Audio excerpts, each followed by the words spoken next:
¿Qué tal amigos? Yo soy Edelvid Alonso de Villa, yo internista y te traigo el siguiente capítulo sobre diabetes. Acompáñame.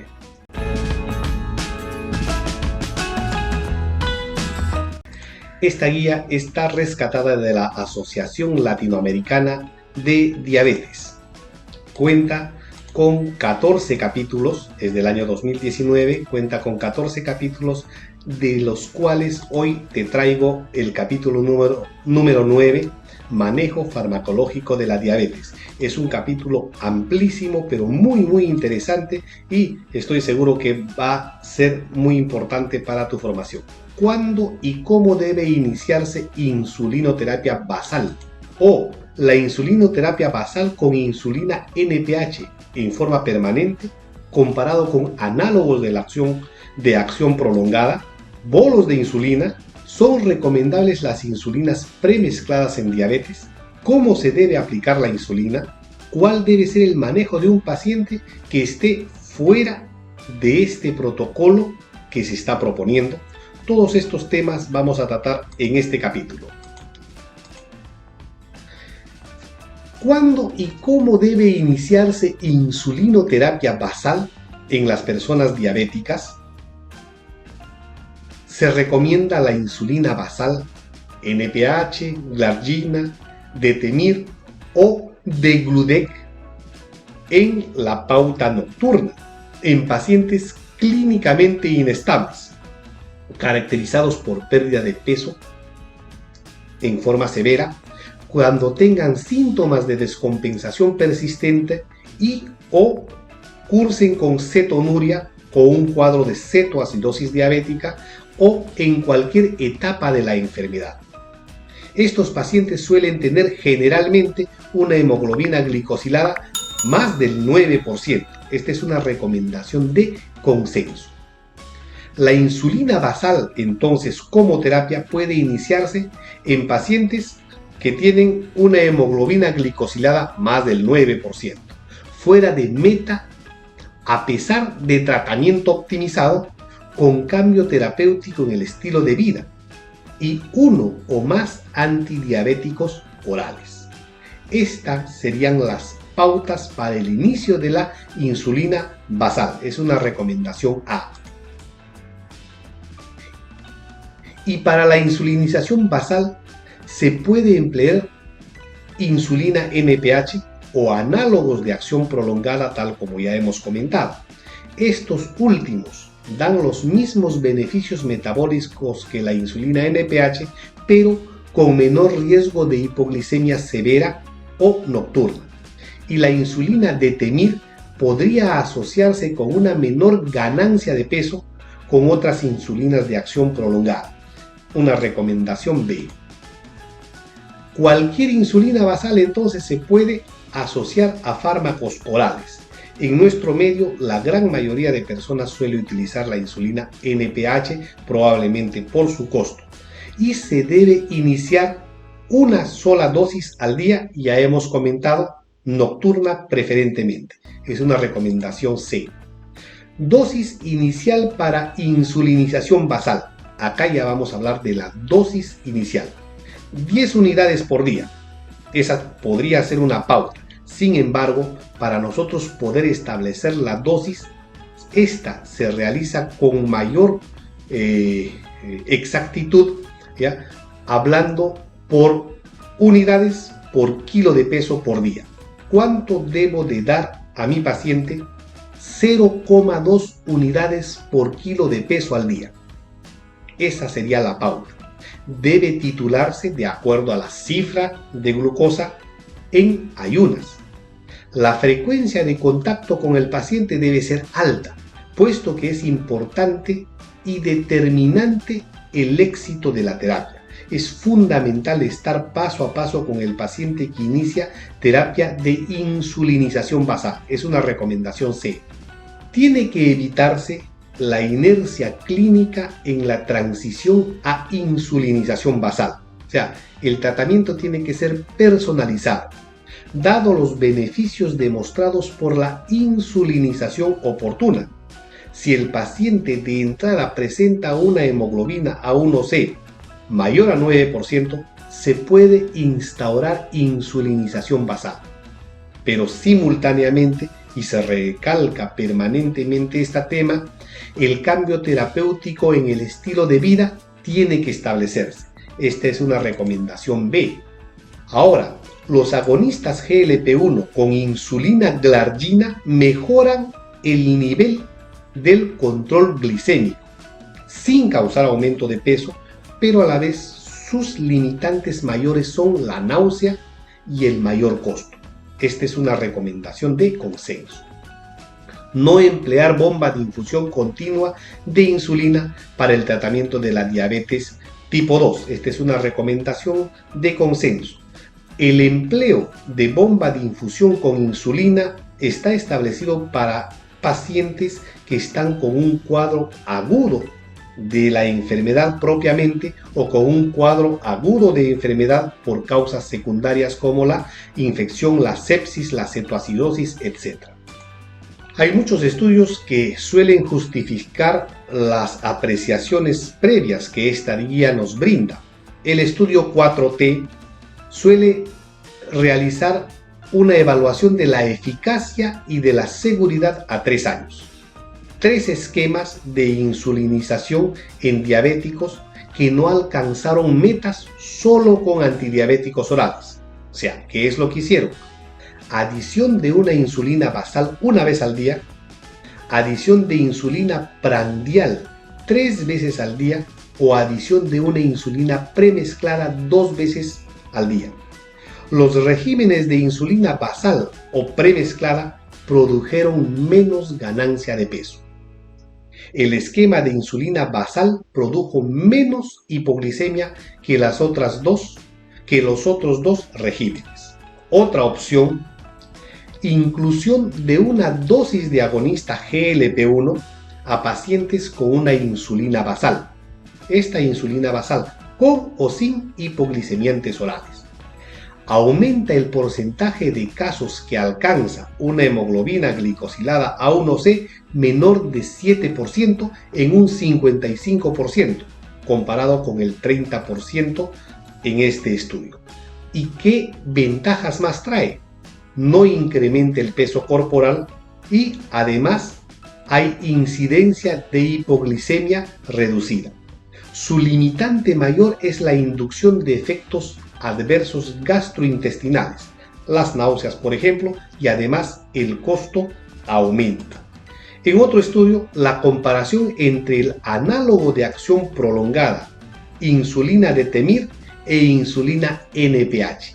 Se está comparando el detemir con el NPH. Se alcanzó niveles similares de control glicémico. 65% menos hipoglicemia nocturna con detemir, administrada en la noche, y 87% menos hipoglicemia nocturna con detemir, administrada en la mañana, respecto a la insulina NPH. Otro estudio, comparación del nuevo análogo de acción prolongada insulina degludec e insulina glargina. El control glicémico fue igual en los dos grupos.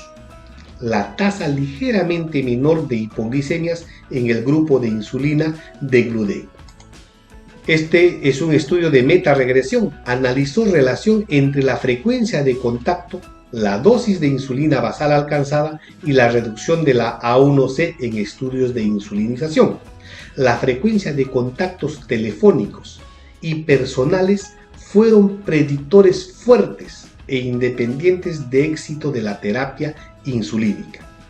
Remarcar que mientras el personal de salud esté pie a pie con el paciente estableciendo contactos telefónicos, el éxito va a estar asegurado.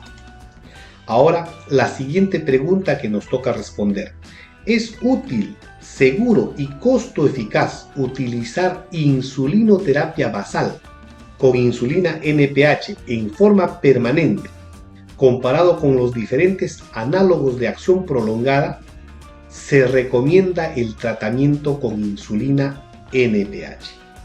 Los análogos de insulina basales deben ser considerados en pacientes con alto riesgo de hipoglicemia. Esta es una pregunta fundamental.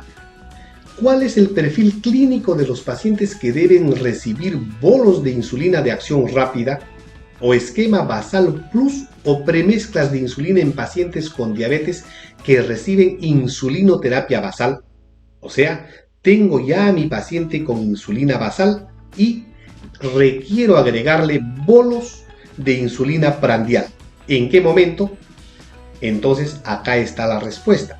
Adicionar un bolo de insulina prandial, ya sea insulina cristalina o análogos de la rápida, como por ejemplo Aspart, Glulicina o Lispro. ¿En qué casos?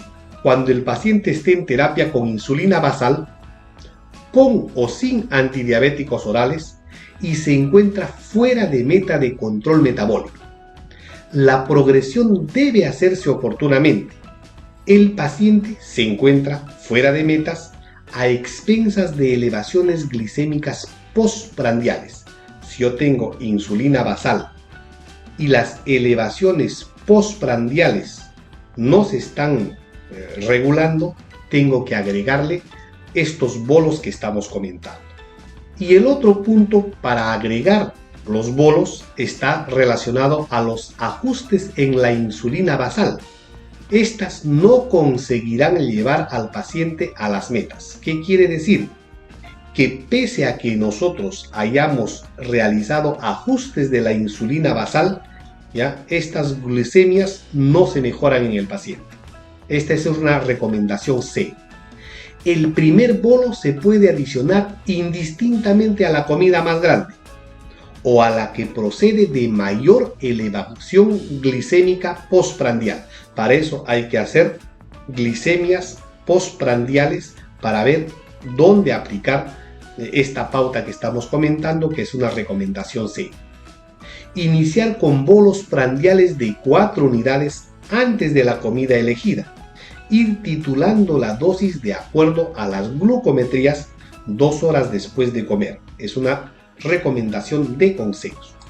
La adición de bolos prandiales debe acompañarse de la adherencia a la dieta para evitar un ciclo de ganancia de peso, resistencia que va a generar un círculo vicioso a la insulina, mal control metabólico, incremento de la dosis prandial, ganancia de peso. El círculo se convierte en un círculo vicioso. Eso se debe evitar y esta es una recomendación de consenso. Entonces, acá el ejemplo de la utilización de los bolos de insulina. Yo ya tengo mi insulina basal que está graficada en rojo, y cuando yo tenga mi desayuno, almuerzo y cena y estas tengan glicemias postprandiales elevadas o una meta que no se está alcanzando, se debe iniciar la insulina prandial con insulina cristalina, donde en cualquiera de los puntos en el que se vea un aumento mayor de la glicemia postprandial. Cuando se haga la transición a un esquema basal bolo, suspender las sulfonilurias si el paciente se encuentra en tratamiento común. Esto es dramáticamente claro. Es una recomendación de consenso, sin embargo. La evidencia actual no muestra superioridad del esquema basal bolo sobre las premezclas. Es una recomendación C. Esta guía justifica con varios estudios que acá les relato. Paciente que vive con una sola dosis de insulina NPH, existe una disyuntiva frecuente. ¿Mejor adicionarle un bolo prandial o una segunda dosis de NPH? El estudio dice que la adición de un bolo prandial produjo mayores reducciones de la hemoglobina glicosilada a 3 meses de estudio, así como también cambios favorables en el perfil de lípidos respecto a la adición de una segunda dosis de NPH. El estudio también comparó la optimización de insulinización basal versus adición de un bolo prandial. El diabético fuera de control con un antidiabético oral más insulina basal. ¿Qué se halló? Adición de un solo bolo prandial a la comida principal, y el porcentaje mayor de diabéticos alcanzando meta de control glicémico, 22%, comparado con un 8%. Y reducción mayor de la hemoglobina glicosilada en promedio, 0,37 en negativo versus 0,1%, sin mayor ganancia de peso y sin mayor riesgo de hipoglicemia. ¿Qué quiere decir? Que mientras yo adicione un bolo prandial a la comida principal, vamos a tener mejores resultados. Otro estudio comparó la eficacia y seguridad de terapia basal bolo con insulina NPH más cristalina versus un análogo de acción prolongada más un análogo de acción rápida, el Detemir prolongada y el Aspart rápida. No hubo diferencias en control glicémico o incidencia de eventos adversos entre los dos grupos. Este estudio hizo otra comparación. Comparó análogo de acción prolongada, glargina, con insulina de acción intermedia, la insulina lisproprotamina, una insulina con un perfil farmacocinético similar al NPH, en terapia basal bolo. La eficacia fue similar con menor ganancia de peso, sin embargo, y menor riesgo de hipoglicemia, empleando el análogo de acción prolongada. Bueno, es el contexto de terapia basal bolo. La siguiente pregunta es entonces, ¿son recomendables las insulinas premezcladas en diabetes? Las insulinas premezcladas son una herramienta terapéutica eficaz que se debe considerar en algunos pacientes. Es una recomendación B. ¿Y en qué consiste estas insulinas premezcladas? Hacer de que la insulina basal, la insulina preprandial, ya puedan juntarse para establecer una insulina premezclada. A esto yo le llamaría insulina mixta. Entonces, estas insulinas premezcladas son una herramienta terapéutica eficaz. Es una recomendación B. El empleo de insulinas premezcladas se debe tener en consideración el riesgo de hipoglicemia, particularmente en adultos mayores. Es una recomendación C. El uso de insulinas premezcladas requiere un paciente con rutinas y hábitos constantes y predecibles. Es una recomendación de consenso. Entonces, esta guía nos da estudios clínicos que justifican lo predicho anteriormente. Un ensayo clínico nos dice que han estudiado las insulinas premezcladas comparadas con la terapia basal bolo en pacientes fuera de control metabólico, que han encontrado que ambas terapias produjeron reducciones similares de la hemoglobina glicosilada A1C, sin diferencias significativas en dosis de insulina, ganancia de peso o riesgo de hipoglicemia. Un subanálisis de este mismo estudio definen en pacientes mayores de 65 años las insulinas premezcladas, a pesar de brindar buena eficacia en reducción de la A1C, incrementan de forma estadística y clínicamente significativa el riesgo de hipoglicemia. Y además existe una ganancia de peso frente a la terapia de insulina basal y bolo. Además, el estudio de costo-efectividad comparó los costos de la terapia basal bolo con insulina análoga basal glargina más insulina análoga de acción rápida versus insulinas premezcladas. Las insulinas premezcladas resultaron ser más costosas por punto porcentual de hemoglobina A1C reducida. ¿Qué quiere decir esto? Que cuando nosotros utilizamos las insulinas normales, mejoramos el costo-efectividad. ¿Cómo se debe aplicar la insulina? Bueno, si existen los recursos para hacerlo, la mejor opción sería la de aplicación de una insulina con dispositivo tipo pluma, que acá en este gráfico le estamos señalando, y con agujas de 4, 5 u 8 milímetros. Es una recomendación C. ¿Qué partes tiene esta pluma para insulina? El botón de inyección, esta que está en rojo, el indicador de ajuste de las dosis, 10, 12, 15 unidades, el cartucho que corresponde incluir la tapa correspondiente, el reservorio de insulina, el punto de sujeción de la aguja y la aguja propiamente dicha.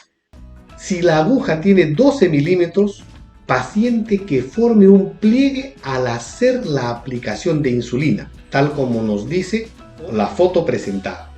Pacientes muy delgados, la mejor forma es la inyección en un ángulo de 45 grados para minimizar el riesgo de aplicación intramuscular. Es recomendable rotar periódicamente el sitio de aplicación de la insulina, pero no el área de aplicación, por ejemplo, abdomen, muslo, brazo, etc.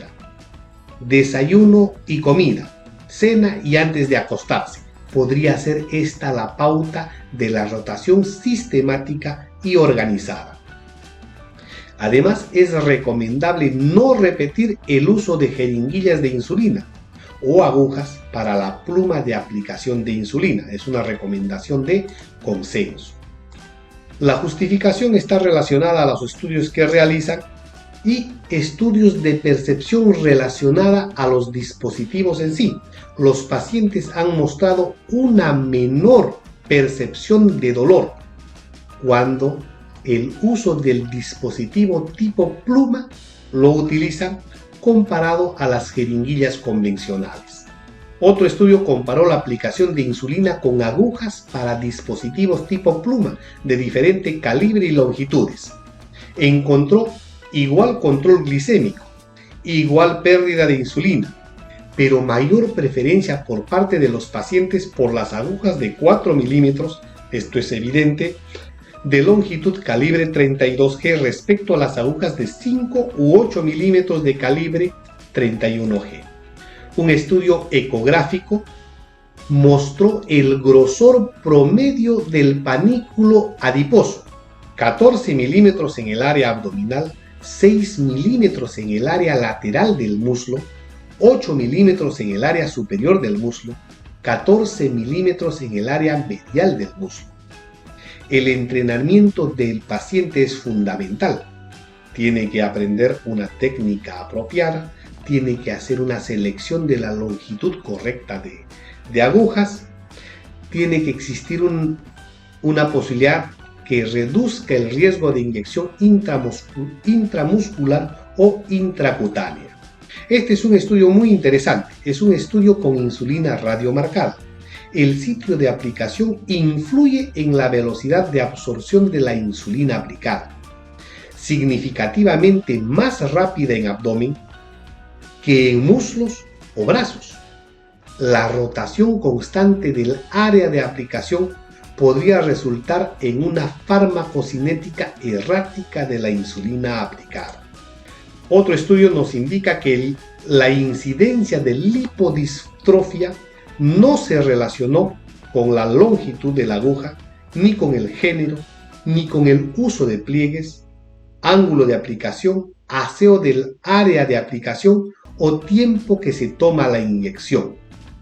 La lipodistrofia, como sabemos, es una patología del tejido graso, relacionado habitualmente con las técnicas inadecuadas de la inyección de insulina. Hay dos formas de lipodistrofia: la lipoatrofia, cuando existe una reducción significativa del tejido graso, y la lipohipertrofia, como en esta que estamos marcando, cuando existe un aumento del tejido graso más frecuente. Y acá un esquema de qué es lo que se tiene que realizar con el paciente. Si existe un programa de modificación del estilo de vida estructurado para corregir el exceso de peso, el sedentarismo y tabaquismo, se debe considerar drogas antiobesidad. Si tiene un índice de masa mayor a 35 o es candidato a remisión, recomendar programa de cirugía bariátrica que ya hemos explicado en un video anterior, o dieta de muy bajas calorías. Si el paciente, tomando en cuenta estas medidas, está clínicamente estable, debemos de evaluar su hemoglobina glicosilada. Si la hemoglobina glicosilada está en menos de 8%, agregar monoterapia con metformina, hacer una titulación gradual, formular un tratamiento XR si hay intolerancia, considerar otro antidiabético si persiste la intolerancia. Esto ya lo hemos comentado ampliamente, este es el resumen. Si pese a ello tenemos un paciente con una hemoglobina mayor o igual al 7%, pero además tenemos un paciente con una hemoglobina mayor o igual al 8%, cuando el paciente está clínicamente estable, vamos a este cuadro que está en el centro. Utilizaremos metformina más un inhibidor SGLT2. Recomendar si hay antecedentes de SB, falla cardíaca o nefropatía con un índice de filtrado glomerular hasta 30 mililitros por minuto, o sea, en un estadio 3. Y además podría o no presentar macroalbuminuria.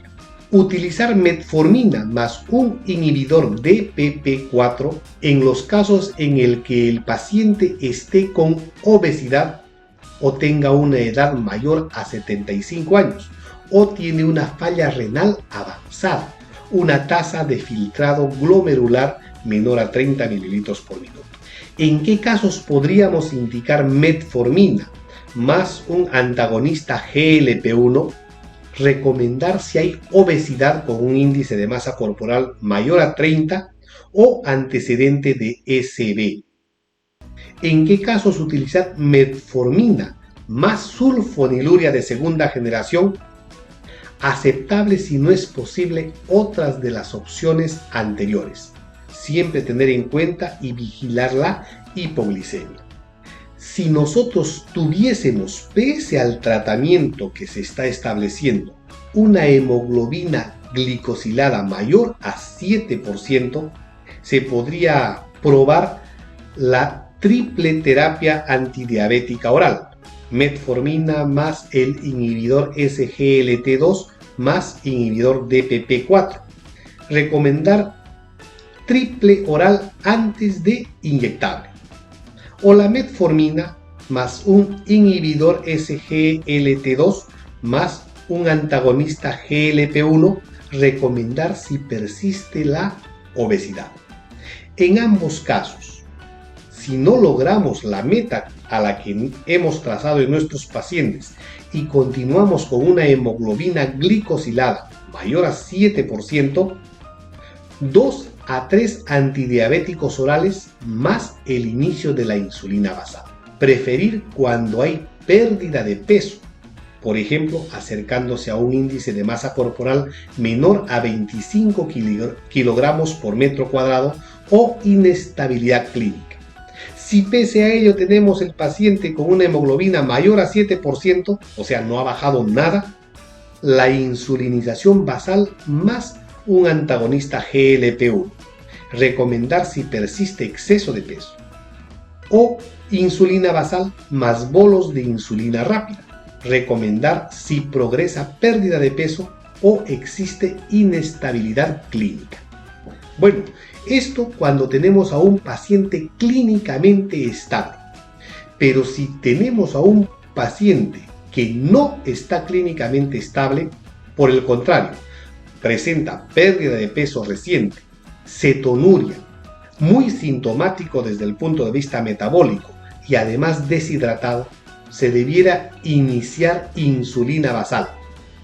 Incluso se puede considerar de que este sea temporal. Si hay cetoacidosis o síndrome hiperosmolar va a requerir insulinoterapia intrahospitalaria. Cuando se estabilice el paciente vamos a retornar al cuadro central con la utilización con los esquemas que ya hemos comentado y las progresiones correspondientes a las mismas. Es muy importante que cada 3 a 6 meses debemos intensificar los cambios de estilo de vida y modificar tratamiento farmacológico si no se alcanzó o por el contrario se pierde la meta, que es que la hemoglobina glicosilada A1C esté en menos de 7%. Hay que evitar la inercia y esto es reiterativo. La meta del tratamiento farmacológico: control glicémico sin hipoglicemia y sin aumento de peso. Y la meta de tratamiento integral: actividad física regular, índice de masa corporal de menos de 25 kilogramos por metro cuadrado, hemoglobina glicosilada menos de 7% o remisión de la misma, control factores de riesgo cardiorrenales, o sea, establecer también lípidos, hipertensión arterial controlada, cese del tabaco, eliminar el riesgo o la albuminuria en sí. Este es un esquema muy importante que lo hemos desgranado completamente. Y esta pregunta también es importante. ¿Cuál debe ser el manejo de un paciente que esté con un tratamiento diferente al propuesto en estas guías? Todo paciente que recibe un tratamiento diferente al aquí recomendado se encuentre en metas, libre de efectos adversos, debe mantener esa misma terapia. Es una recomendación de consenso. Si el paciente presenta una o más contraindicaciones para la terapia que viene recibiendo, se debe de modificar a las recomendaciones de esta guía. También es una recomendación de consenso. Se aconseja asimismo cambiar la terapia si existe otra de menor costo e igual efectividad. También es una recomendación de consenso. Si el paciente no está en metas o presenta efectos adversos con la terapia que recibe, se recomienda cambiar a las recomendaciones de esta guía. Recomendación de consenso también. Bien, y este es un tema apasionante, amplísimo, pero muy importante para establecer terapia en pacientes diabéticos. Eso es todo, amigos. Muchas gracias. Nos vemos la próxima semana.